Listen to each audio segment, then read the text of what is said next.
Hello, my name is Spencer and I like to craft and build things to escape reality for a bit. This week, I was finally able to return to painting up my starfighters from my favorite tabletop game, Star Wars Armada. In previous videos, I painted up my Imperial TIE fighters for my Empire fleet, so I'll shift my focus to the iconic fighters of the Rebel Alliance. For my first wave of Rebel fighters, I'll mainly focus on X-Wings, A-Wings, and Y-Wings. These models are fairly well detailed, and I'll probably use these fighters in most of my fleets since they are some of the most iconic and recognizable ships from the entire series. Only one stipulation though. I have a decent amount of these fighters that I need to paint up. In sum, I have 12 A-Wings, 12 Y-Wings, and 24 X-Wings. To prime each of the fighters, I removed them from their gaming stands and then attached them to the back of a ruler using some double-sided tape. I then applied a white prime from an airbrush on the bottom. Once dried, I took all the fighters off the ruler and flipped them over and repeated the process on the top of each fighter as well.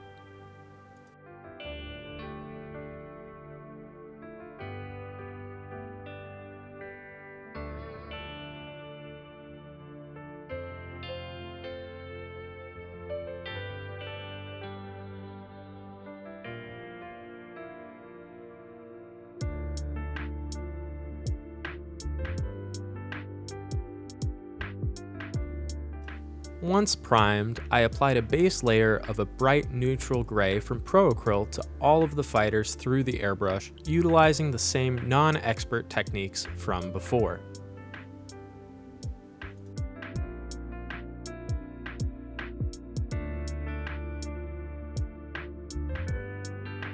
Once all of the fighters were based, I could knock them all free and affix them to their gaming bases. One of the best parts of the project is that the fighters from the movies seemingly have a similar white-gray base with specialty markings, so up to this point I could standardize the process for all of these miniatures.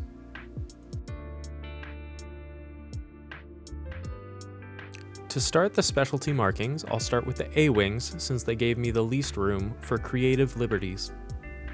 I knew that I wanted 2 squadrons of blue A-Wings from the Star Wars Rebels show, one of the iconic standard red squadrons, and one of the hero squadrons from Armada, green squadron, took up all the painting slots I had for my A-Wings. While I work on painting up my A-Wings, I'll talk a little bit about why I decided on each of these paint schemes and why Armada is kind of so important to me. So for these themes specifically, I kind of have a problem where I want to have unique squadrons for each of the heroes. I want to have squadrons that are on the art that I'm playing, and there are specific moments in Star Wars that I really love, point blank, kind of like the blue A-Wings from Rebels, especially because the Phoenix Home is a ship in Armada, so I like the flavor of running a unified fleet behind that theme.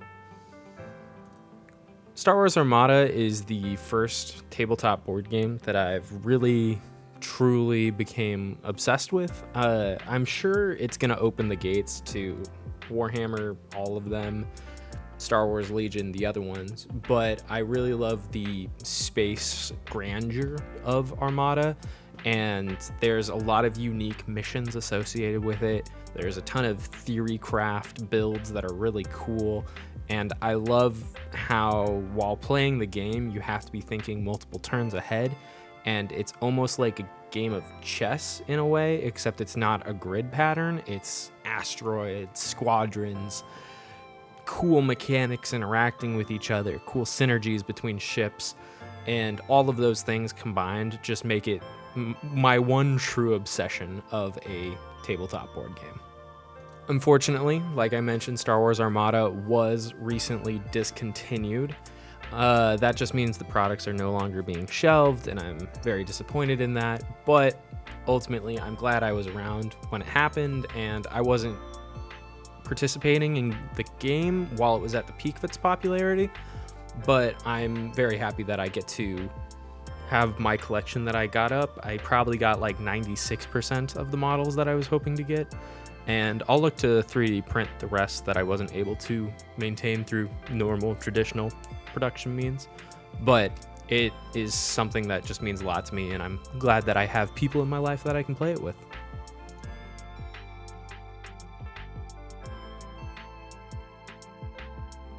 Once the painting had been done, I lathered on a thinned layer of Nuln oil to each of the fighters, making sure not to let the shade pool too much in any one area. Once the shade had dried, I came back in with a glossy black to paint the cockpits and re-establish some of the highlight colors that the shade had taken away.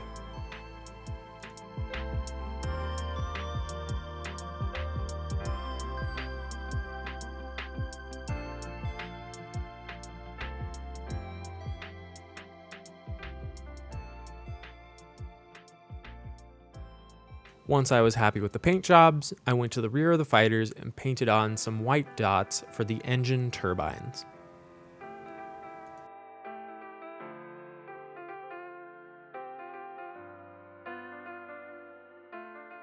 The white dots are important for the fluorescent paint to do its magic, providing a bright, brilliant Novaldex J77 sublight engine color to the back of the fighter. This is easily the part of the project that brings the most life into the fighter, in my opinion. Next, we can move on to the Y-Wings. These guys are slower, more durable, better against larger ships and frigates, and worse against other fighters than the A-Wings. These bombers also have an exposed chassis on their sides, so that all the fighters needed to get their engines blackened in.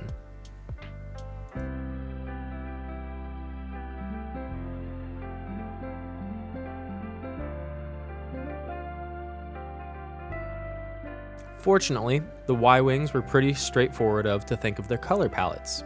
The one Y-Wing hero that needs a specialty paint job is Gold Squadron, and they have the iconic standard yellow of most Y-Wings. I ended up painting 3 of my squadrons yellow, but only giving one the white tips on the engines to help identify the hero unit.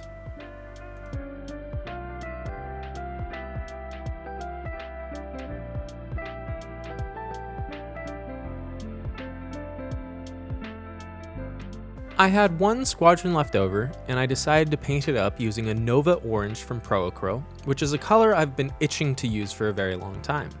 And, just by chance, it also worked out that at the time of painting, I introduced one of my friends to Armada for the first time, and his favorite color is orange, so it really just kind of felt like serendipity. This squadron actually ended up being one of my favorites out of the whole batch of this project.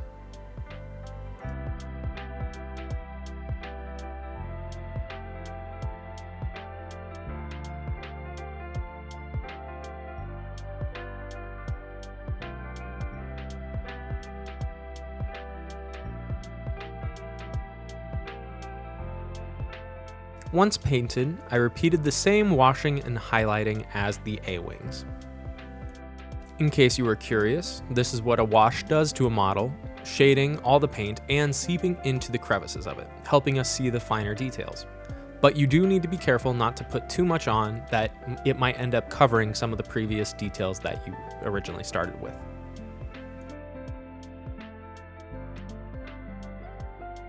I then repeated the highlighting and bringing some of the brilliance back into the fighters.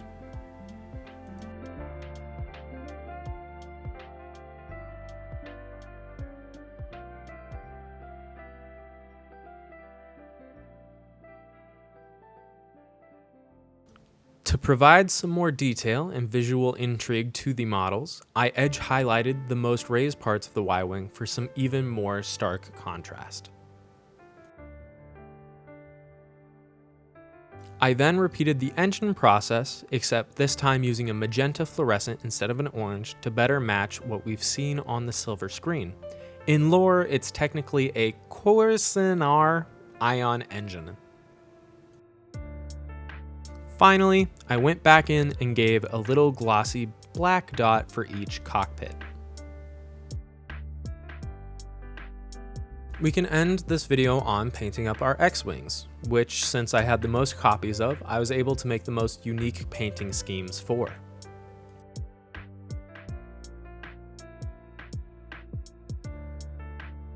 For required colors, Luke, Wedge, and Biggs are all heroes in Armada, so I wanted to make unique squadrons for each of them.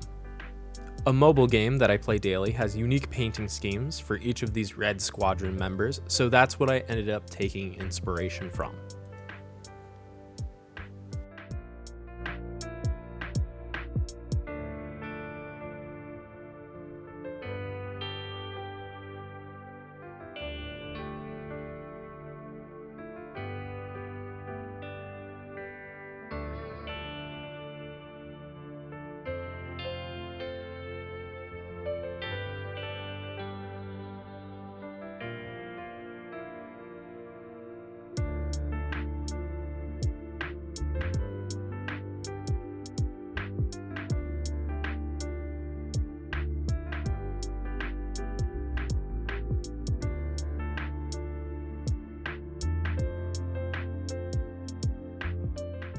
For the remaining squadrons that I had, I knew I wanted one lilac and gray squadron.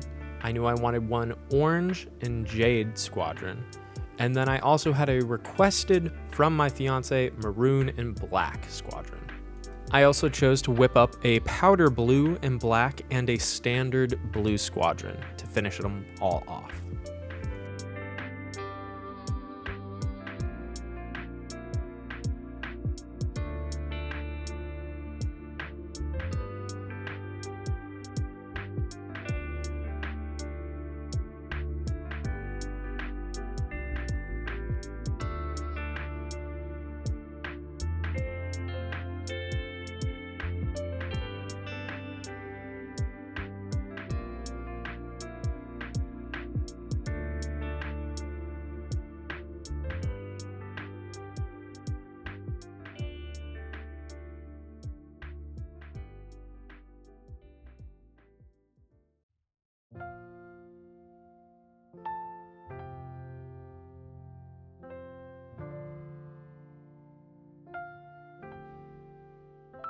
Once everyone was done, I rounded them up to add little drops of irregular colors onto where each of the astromechs on each of their starfighters should have gone.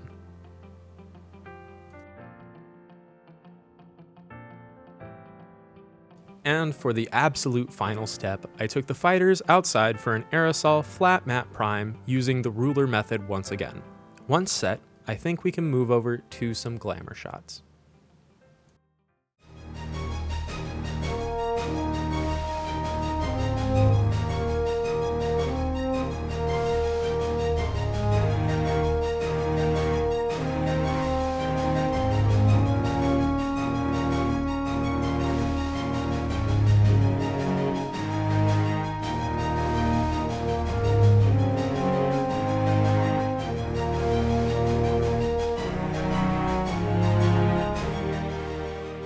To those of you who made it to the end, thank you.